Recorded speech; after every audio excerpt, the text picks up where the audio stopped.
Peri engineering, arts and science, pharmacy, nursing மற்றும் physiotherapy கல்லூரிகள் சென்னை இந்தியாவில் சிறந்த உள்கட்டமைப்பு கொண்ட கல்லூரிகளில் ஒன்று. 100% வேலை வாய்ப்பினை உறுதி செய்யும் சாதனை. ஆயிரக்கணக்கான பிற கல்லூரி மாணவர்களுக்கும் வேலை தந்த பெருமை. பெரி, எங்கள் கண்களில் உங்கள் கனவுகள்.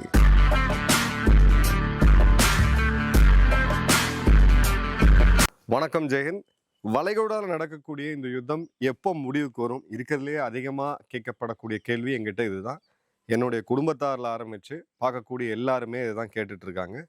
ஏன்னா ஒரு அளவுக்கு மேலே அது சலிப்பும் வெறுப்பும் எல்லாருக்குமே வருது. என்னதான் இருக்குன்னு சொல்லிட்டு இப்போ இந்த போர் தொடங்கின அந்த முதல் நாள் நான் ஈரான் பக்கம், நான் இஸ்ரேல் பக்கம், நான் அமெரிக்கா பக்கம் அப்படின்னு சொல்லி அந்த கருத்துக்கள் மோதல்கள்லாம் பெரிய லெவலில் போயிட்டு இருந்துச்சு.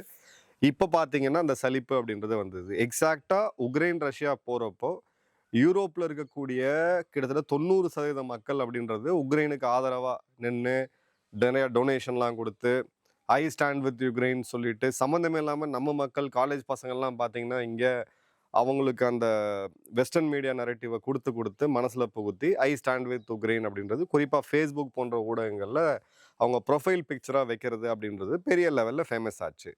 இப்போ அதே ஐரோப்பியர்கள்ட்ட போயிட்டு இந்த போரை பற்றி நீங்கள் என்ன நினைக்கிறீங்க அப்படின்னா வெறுத்து போய் இந்த போரே வேண்டான்னு சொல்லக்கூடிய அளவுக்கு வந்துட்டாங்க. ஏன்னா யுத்தம் அப்படின்றது சத்தியமாக சொல்கிறேன், என்னுடைய உயர் இராணுவ அதிகாரிகள், நான் என்னுடைய ரோல் மாடலாக பார்க்கக்கூடிய, என்னுடைய நிஜ லைஃப் ஹீரோஸாக பார்க்கக்கூடிய பல பேர் யுத்தத்தை பார்த்தவங்க என்கிட்ட சொன்ன ஒரே ஒரு விஷயம் ஒன்று தான், வாழ்க்கையில் யுத்தத்தை சந்திக்கிறத விட மனுஷனுக்கு ஒரு கொடூரமான நிகழ்வு எதுவும் இருக்க முடியாது அப்படின்ட்டு.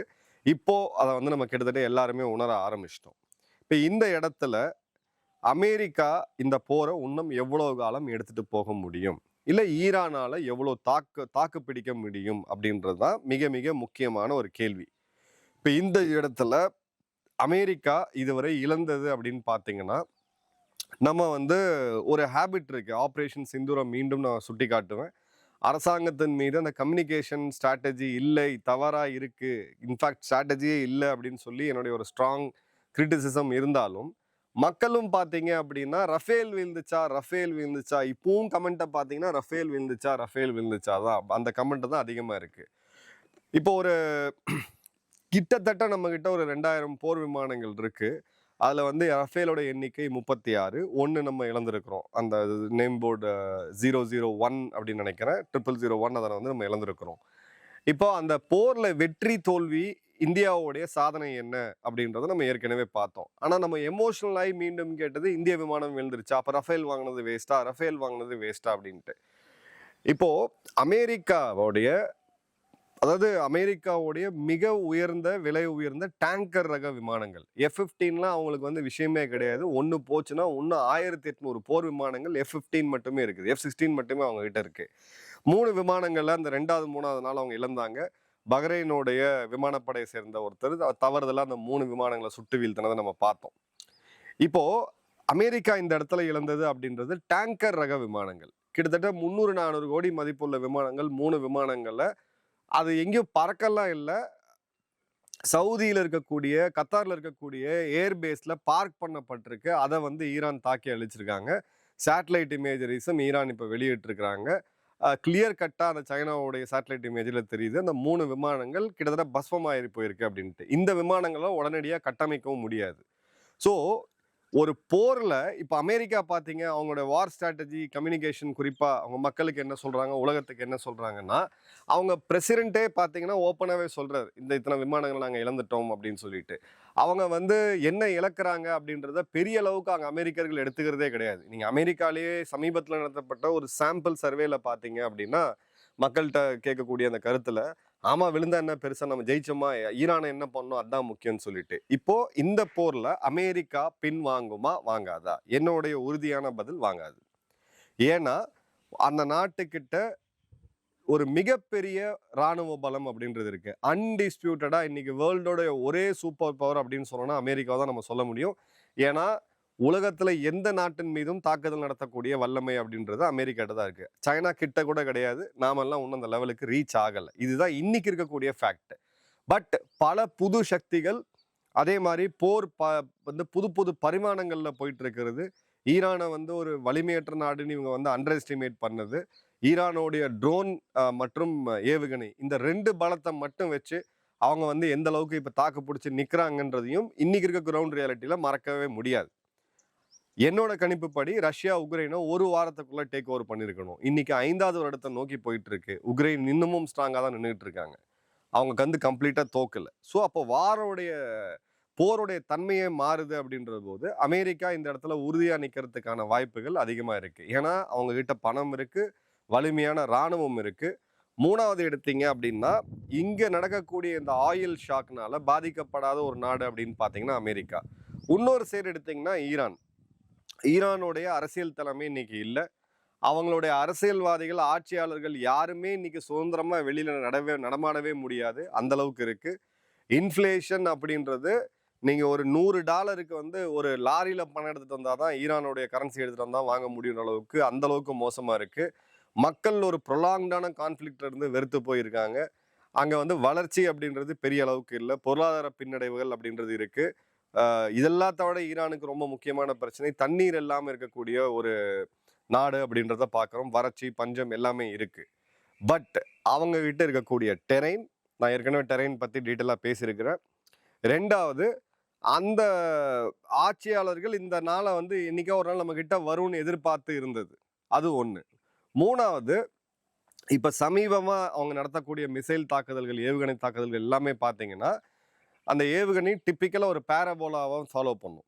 ஃபிசிக்ஸில் படிச்சிருப்போம், மேக்ஸில். இப்போ அப்படியே வான்வெளிக்கு போய் வான்வெளியிலிருந்து மீண்டும் ரீஎன்ட்ரி ஆகி புவியீர்ப்பு முசை மூலிமா அந்த டார்கெட்டை நோக்கி போகுது. இப்போ கிளியர் கட்டாக இஸ்ரேலுக்கும் அமெரிக்காவுக்கும் தெரியும் இவங்க எங்கேருந்து லான்ச் பண்ணுறாங்க அப்படின்ட்டு. அப்போ அந்த லான்ச்சர்ஸை ஏன் கம்ப்ளீட்டாக அமெரிக்கா உடைக்க முடியல, இல்லை தகர்க்க முடியல அப்படின்னா சிம்பிள் ரீசன் ஒன்று தான். அது வந்து ஒரு மொபைல் லான்ச்சர். இங்கே ஃபயர் பண்ணிட்டு ஒரு 10 கிலோமீட்டர் தள்ளி போய் நிற்கும். ஸோ இவங்க ட்ராக் பண்ணி அந்த இடத்த மீண்டும் துல்லியமாக தாக்குறதுக்குள்ள அந்த வாகனம் அந்த லான்ச்சர் எடுத்துக்கிட்டு வேற இடத்துக்கு போயிடும். இப்போ ஆப்ரேஷன் சிந்தூர்ல இந்தியாவுடைய ஒரு மிக முக்கியமான விமானத்தளம் ஆதம்பூர், இதை தான் முதல் நாள் பாகிஸ்தான் வந்து டார்கெட் பண்ணாங்க. அவங்களுடைய JF-17 ரக விமானங்கள் ஏர்பான் ஆச்சு. வானத்திலிருந்து குறிப்பா அவங்க டார்கெட் பண்ணுது அப்படின்னு பார்த்தீங்கன்னா S-400 ஆதம்பூர்ல இருக்கக்கூடியது. ஆதம்பூர்ல தான் இது இருக்கு அப்படின்றது எல்லாருக்குமே தெரியும். தயவுசெய்து நம்ம யூடியூப் வீடியோல பேசுறதுனால எதிராளிகள் கண்டுபிடிச்சிருவாங்கன்னா அந்த தப்பான இதுக்கு வராதிங்க. எல்லாருக்குமே தெரியும் சேட்டலைட் இமேஜரிஸ் இருக்கு, எல்லாமே இருக்கு. இந்தியாவே ஓப்பனாகவே நம்ம சொல்லியிருக்கோம் ஆதம்பூர்ல தான் இருக்கு அப்படின்ட்டு. இப்போ அந்த ஆதம்பூருடைய S-400 பேட்டரியை அவங்க டார்கெட் பண்றாங்க. ஏன்னா ரொம்ப எக்ஸ்பென்சிவான ஒரு ஏர் டிஃபென்ஸ் சிஸ்டம். இப்போ அந்த S-400 டார்கெட் பண்ணும்போது அவங்க அந்த S-400 கண்ணா இருக்கக்கூடிய ரேடாரை டார்கெட் பண்றாங்க. ஏன்னா ரேடாரை நீங்க ஆன் பண்ண உடனே அதுல வந்து ஒரு இன்ஃப்ராரெட் சிக்னேச்சர், ஹீட் சிக்னேச்சர் அப்படின்றது கிடைக்கும். அந்த ஹீட் சிக்னேச்சரை பயன்படுத்தி இப்போ நீங்க கேஸ் ஸ்டவ் ஆன் பண்ணீங்கன்னா அந்த கேஸோட வெப்பம்ன்றது இருக்கும். சிம்பிளா சொல்றேன். அதே மாதிரி ரேடார்ல அந்த வெப்பத்தை ட்ராக் பண்ணி உடனடியாக அந்த ரேடாரை தாக்குறதுக்கான வேலையை தான், அந்த போர் யுக்தி தான் அவங்களும் எடுத்தாங்க. ஆனால் நடந்தது என்ன அப்படின்னு பார்த்தீங்கன்னா S-400 ஒரு மொபைல் லான்ச்சிங் பேட்டரி. ஸோ இந்திய விமானப்படை அதை வந்து அடுத்தடுத்த இடத்துக்கு மாற்றிக்கிட்டே இருந்தாங்க. ஸோ இவங்களுடைய குண்டுகள் இங்கே அங்கன்னு சொல்லி 1-2 தவறி போய் விழுந்துச்சே தவிர S-400 இவங்களால நெருங்கக்கூட முடியல. அதன் பிறகு இந்தியா பதில் தாக்குதலில் 2வது முறை நடத்திய தாக்குதலில் May 8ஆம் தேதி பார்த்தீங்கன்னா குறி வச்சு தாக்குனது பாகிஸ்தானுடைய ரேடார்ஸ், குறிப்பாக HQ-9 மற்றும் Li-16 போன்ற ரேடார் சிஸ்டம்ஸ், அவங்களுடைய சாம் பேட்டரிஸ். அதை தாக்கி அழிச்ச பிறகு இந்திய விமானங்கள் சுதந்திரமா எந்த விதமான ஒரு ஆபத்தும் இல்லாமல் May 7ஆம் தேதி இருந்த ஆபத்து இல்லாமல் பறக்க முடிஞ்சது. எக்ஸாக்டா இப்போ ஈரானும் அதை தான் பண்ணிட்டு இருக்காங்க, அமெரிக்காவும் அதை தான் பண்ணிட்டு இருக்காங்க. இப்போ ஆப்ரேஷன் சிந்தூர்ல அந்த 89 மணி நேர யுத்தத்துல அமெரிக்காவும் நிறைய பாடங்கள் எடுத்திருக்காங்க. அதனால தான் ஏஐ தொழில்நுட்பம், பிளான்தர் போன்ற ஏஐ தொழில்நுட்பத்தை பயன்படுத்தி 3000 டார்கெட்ஸை முதல் நாள் அவங்க தூக்குறாங்க. அந்த 3000த்துல 80% அப்படின்னு பார்த்தீங்கன்னா ஈரான் கிட்ட இருந்த ரேடார் மற்றும் அவங்களுடைய சாம் பேட்டரிஸ் தான். ரஷ்யாட்ட இருந்து வாங்கினது, சைனா கிட்ட இருந்து வாங்கினது. அதன் பிறகுதான் இவங்களுடைய விமானங்கள் சுதந்திரமா ஈரானுக்குள்ள பறக்க முடிஞ்சது, குறிப்பா தெஹ்ரானுக்கு மேல. இந்த சைடு பார்த்தீங்க அப்படின்னா அமெரிக்காவுடைய ரேடார்ஸ் கணிசமான அளவுக்கு தாக்கப்பட்டிருக்கு. இந்தியா பயன்படுத்திய அதே போர் யுக்தியை தான் அவங்களும் அண்டர்ஸ்டாண்ட் பண்ணிக்கிட்டு ஈரானும் பயன்படுத்தினாங்க. ஏன்னா ஒரு யுத்தம் நடக்கும்போது அதில் நிறைய லெசன்ஸ் நமக்கு கிடைக்கும். ஸோ அந்த பாடங்களை வச்சு தான் நம்ம போர் யுக்தி இது பண்ணும்போது ஆப்ரேஷன் சிந்தூரை இந்த 2 தரப்புமே ரொம்ப எஃபெக்டிவாக பயன்படுத்தியிருக்காங்க. இந்தியாவுடைய போர் யுக்தியை பயன்படுத்தியிருக்காங்க அப்படின்றத கிளியராக பார்க்க முடியுது. இப்போ இந்த இடத்துல பார்த்தீங்க அப்படின்னா அமெரிக்காவுடைய டேமேஜ் என்ன, அமெரிக்கா செய்த டேமேஜ் என்ன? அமெரிக்கா இது வரைக்கும் உறுதியாக சொல்லணும் அப்படின்னா ஈரானுக்குள்ள 10,000 டார்கெட்ஸை ஒரே நேரத்தில் தாக்குதல் நடத்தி அழிச்சிருக்காங்க. 10,000 டார்கெட்ஸு அவங்க இது வரைக்கும், அதாவது ஒரு மாத காலம், இன்னும் 28 இப்போ பிப்ரவரி ஆரம்பித்து 28 மார்ச் இப்போ நம்ம காலனி ரெக்கார்ட் பண்ணிகிட்டு இருக்கோம். இந்த ஒரு மாத காலத்தில் கிட்டத்தட்ட 21 போர் விமானம் உறுதியாக நம்மளால் சொல்ல முடியும். 25 போர் விமானங்களை அவங்க இழந்திருக்கிறாங்க. ஜஸ்ட் ஃபார் ரெக்கார்ட்ஸ் உங்களுக்காக சொல்கிறேன். இந்த போர் விமானங்கள் இழக்கிறது இல்லை ஒரு கப்பல் இழக்கிறதோ நம்ம ரொம்ப சென்டிமெண்டல் ஆகக்கூடாது அப்படின்றதுக்காக. ஏன்னா ஒரு 8-9 வருட காலம் அமெரிக்கா மற்றும் வியட்நாமோட யுத்தத்தில் அமெரிக்கா இழந்தது கிட்டத்தட்ட 1800 போர் விமானங்கள், ஹெலிகாப்டர்கள், போர் விமானங்கள் உட்பட. இத்தனைக்கும் பார்த்தீங்கன்னா வியட்நாம்கிட்ட பெரிய அளவுக்கான ஏவுகணைகள்லாம் எதுவுமே கிடையாது. அந்த காலத்தில் ரஷ்யா தயாரிப்பான SAM-2 நினைக்கிறேன், அந்த மாதிரி ரக ஏவுகணைகள் தான் வச்சுருந்தாங்க. அந்த போர்லேயுமே 1800 ஹெலிகாப்டர்கள் மற்றும் விமானங்களை இதே அமெரிக்காவுடைய விமானப்படை அப்படின்றது இழந்தாங்க. பட் போரோட முடிவு என்ன அப்படின்றதான் ரொம்ப ரொம்ப முக்கியம். ஸோ இந்த இடத்துல அமெரிக்காவுடைய 26 விமானங்கள், அவங்களுடைய ரேடார் சைட்ஸு, அவங்களுடைய கல்ஃபில் இருந்த பெர்மனன்ட் மிலிட்ரி பேசஸ்ஸு, ரேடாரை உடனடியாக கட்டமைக்க முடியாது. ரேடாருக்கு வந்து டைம் ஆகும். இப்போ அவங்களுடைய ரீப்பர் ரக ட்ரோன்ஸ், இந்த MQ-9B ட்ரோன்ஸு கிட்டத்தட்ட பார்த்தீங்க அப்படின்னா ஒரு $15 மில்லியன் விலையுள்ள ஒரு ட்ரோன், 150 கோடி இந்திய மதிப்புப்படி ரஃபா எடுத்தோம்னா. இப்போது கிட்டத்தட்ட 10 ரீப்பர் ரக ட்ரோன்ஸை இழந்திருக்கிறாங்க. 7 வந்து ஈரானால் சுட்டு வீழ்த்தப்பட்டிருக்கு. 3 ஆக்சிடென்ட்டில் வந்து கீழே விழுது. இப்போ இந்த ட்ரோன் ரீப்ளேஸ் பண்ணணும் அப்படின்னா அடுத்த வெர்ஷனை வச்சு தான் ரீப்ளேஸ் பண்ண முடியும். அந்த அடுத்த வெர்ஷனோடைய விலை அப்படின்னு பார்த்தீங்கன்னா கிட்டத்தட்ட 300 கோடி, 150லேருந்து 300 கோடி. ஸோ யுத்தம் அப்படின்னா கண்டிப்பாக இதில் லாஸஸ் இருக்கும், அதோடைய பொருளாதார வலிமை வேணும் அப்படின்றதுனால இப்போ அமெரிக்காவோடைய இதை நம்ம கிளியர் கட்டாக நம்ம வந்து பார்க்க முடியுது. இப்போ இந்த போரில் செகண்டரியாக சம்மந்தப்பட்ட லெபனான், அதாவது ஹிஸ்புல்லாக்கள் கண்ட்ரோல் இருக்கக்கூடிய லெபனான் எடுத்திங்கன்னா கிட்டத்தட்ட 1100 பேர் இறந்துருக்கிறாங்க. 1,00,000க்கும் அதிகமான மக்கள் சொந்த நாட்டிலே பகுதிகளாகி வேறு இடத்துக்கு மூவ் ஆயிருக்காங்க. இதே சமயம் ஈரானில் பார்த்தீங்க அப்படின்னா கிட்டத்தட்ட 10-15 லட்சம் மக்கள் இப்போது தங்களுடைய இடத்த விட்டு பாதுகாப்பான இடத்துக்கு, சொந்த நாட்டிலே வேறு இடத்துக்கு தஞ்சம் போக வேண்டிய சூழ்நிலை அப்படின்றது வந்திருக்குது. அதே மாதிரி பார்த்தீங்க அப்படின்னா இந்த டோட்டல் டெத் இந்த ஒரு மாதத்தில் இந்த போரால் ஏற்பட்டது அப்படின்றது கிட்டத்தட்ட 4,500லேருந்து 5,000. இதில் அதிகமான ஒரு சேதத்தை வந்து உயிர் பலியை கொடுத்தது வந்து ஈரான் தான். அதன் பிறகு பார்த்தீங்க அப்படின்னா பாகிஸ்தான் மற்றும் அமெரிக்கா போன்ற இந்த நாடுகள் வந்து கொடுத்துருக்குறாங்க அப்படின்றத பார்க்குறோம். ஸோ இன்னைக்கு ஒரு நாளைக்கு அமெரிக்கா செலவு பண்ணக்கூடியது இந்த போரில் அப்படின்றது கிட்டத்தட்ட இந்திய மதிப்புப்படி 20,000 கோடி, $2 பில்லியன் கிட்டத்தட்ட.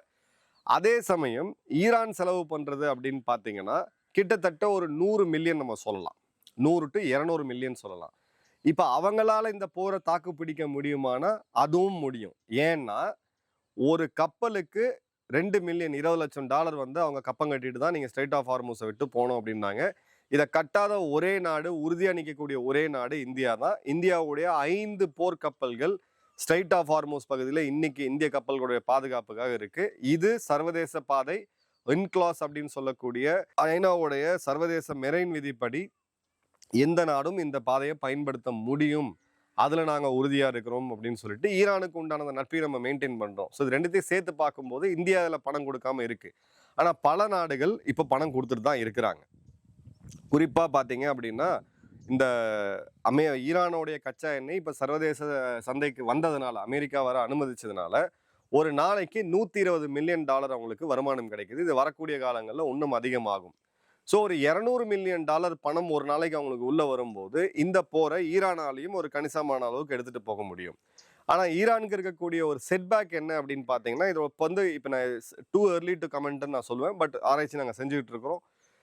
அவங்களுடைய கோஸ்டல் பகுதிகள், அதாவது சவுதி, ஒமான் மற்றும் UAE ஒட்டி இருக்கக்கூடிய பகுதிகளில் இருந்த மிசைல் லான்ச்சர்ஸ் கிட்டத்தட்ட 70% இப்போ அங்கேருந்து மிசைல் லான்ச் ஆகலை. ஒன்று அது தாக்கப்பட்டு அழிக்கப்பட்டிருக்கணும், அதை தான் அமெரிக்கா உறுதிப்படுத்துகிறாங்க. 70% நாங்கள் அழிச்சிட்டோம் அப்படின்னு சொல்லிட்டு. இப்போது இஸ்ரேல் மேலே வரக்கூடிய ஏவுகணைகள் எல்லாம் எங்கேருந்து வருது? அவங்களோட ஹை அண்ட் சொஃபஸ்டிகேட்டட் ஏவுகணைகள்லாம் பார்த்தீங்கன்னா ஈரானோடைய மத்திய மற்றும் பாகிஸ்தான் பக்கம் இருக்கக்கூடிய வடமேற்கில் இருக்கக்கூடிய பகுதிகளில் இருந்தால். ஸோ இப்போ அவங்க டெப்த்துக்கு மூவ் ஆகிட்டாங்க. இப்போ டெப்த்துக்கு மூவ் ஆகும்போது 2 விஷயம் நடக்குது. உங்களோட மிசைல்ஸை நீங்கள் சேஃபாக வைக்க முடியும், ஆனால் உங்களோட ட்ரோனோட ரேஞ்ச் அப்படின்றது கம்மியாகி போயிடும். ஏன்னா அந்த ஈரானை தாண்டி தான் அதுக்கப்புறம் ஒரு 500-600 கிலோமீட்டர் வந்து அதுலேயே அதுக்கு வந்து போயிடும். ஸோ 2 வகையிலையுமே பார்த்தீங்கன்னா, ஈரானுக்கு பின்னடைவு இருக்கு. ஆனா 2மே கச்சா எண்ணெயில தன்னிறைவு பெற்ற நாடுகள். இப்போ 1971 போரை நம்ம உத்து கவனிச்சோம் அப்படின்னா, அமெரிக்காவே தன்னுடைய கடற்படையை இந்தியாவுக்கு எதிரா நிறுத்தும்போது, பாகிஸ்தான் ஏன் சரண்டர் ஆனாங்கன்றதுக்கான மெயின் காரணம், இந்தியா கராச்சியோட துறைமுகத்தை ஒரு பிளாக்கேட் பண்ணது தான். நாடே வந்து ராணுவமே செயலற்று போறதுக்கான ஒரு சூழ்நிலை. வெறும் 10 நாட்கள் தான் கச்சா எண்ணெய் கையிருப்பு இருக்குன்ற போது தான் வேற வழி இல்லாம இந்தியாவுடைய அந்த வீர பராக்கிரமத்துக்கு முன்னாடி அவங்க சரணடைறாங்க. ஒருத்தர் 2 பேர் கிடையாது, 93,000 பேர். ஸோ இந்த இடம் ரொம்ப ரொம்ப முக்கியம். 2 நாடுகளுமே இந்த இடத்துல கச்சா எண்ணெயில எனர்ஜிஸ்ல தன்னிறைவு பெற்ற நாடுகள். ஸ்ட்ரெயிட் ஆஃப் ஹார்மூஸ் ஈரானுக்கும் தேவை கிடையாது, அவங்களுக்கும் தேவை கிடையாது. அதை நம்பி இருக்கக்கூடிய நம்ம போன்ற உலகத்தில் இருக்கக்கூடிய எல்லா நாடுகளுக்குமே அது வந்து தேவை அப்படின்றத நம்ம பார்க்குறோம். ஸோ அமெரிக்காவுடைய இந்த போர் யுக்தி அப்படின்றது வர சனிக்கிழமை, அதாவது ஏப்ரல் முதல் வாரத்தில் ஒருவேளை வெள்ளிக்கிழமை இரவு அமெரிக்காவுடைய ஏர்பான் மற்றும் ஆம்ஃபிபியஸ் ஸ்பெஷல் ஃபோர்ஸஸ் அங்கே உள்ள இறங்கினாங்க அப்படின்னா, இது வந்து போரோட தன்மையை வேற மாதிரி எடுத்துட்டு போயிடும். இது வர செப்டம்பர் வரைக்கும் இந்த போர் கண்டினியூ ஆகிறதுக்கான ஒரு வாய்ப்பு இருக்கு. இதை வந்து நம்ம ஏஐ பயன்படுத்தி ஒரு ரியல் லைஃப் சிமுலேஷன் 100 கேள்விகளை கேட்டு அதோடைய பெஸ்ட் பதிலை நம்ம எடுக்கிறோம். அது வந்து ஒரு இயந்திரம், அது வந்து பதில் சொல்றது. வேர்ல்டோட லீடிங் திங்க் டேங்க்ஸ், இந்த வார் எக்ஸ்பர்ட்ஸ், செக்யூரிட்டி எக்ஸ்பர்ட்ஸ் என்ன மாதிரி அனலைஸ் பண்றாங்கன்றதை பொறுத்து தான். ஸோ இந்த போர் உடனடியாக முடிவுக்கு வரதுக்கான சூழ்நிலை இல்லை அப்படின்றதுக்கான மெயின் ரீசன்ஸ் இப்போ நம்ம பார்த்தோம். இன்னொரு வீடியோவில் மீண்டும் சந்திப்போம். நன்றி, வணக்கம், ஜெயஹிந்த்.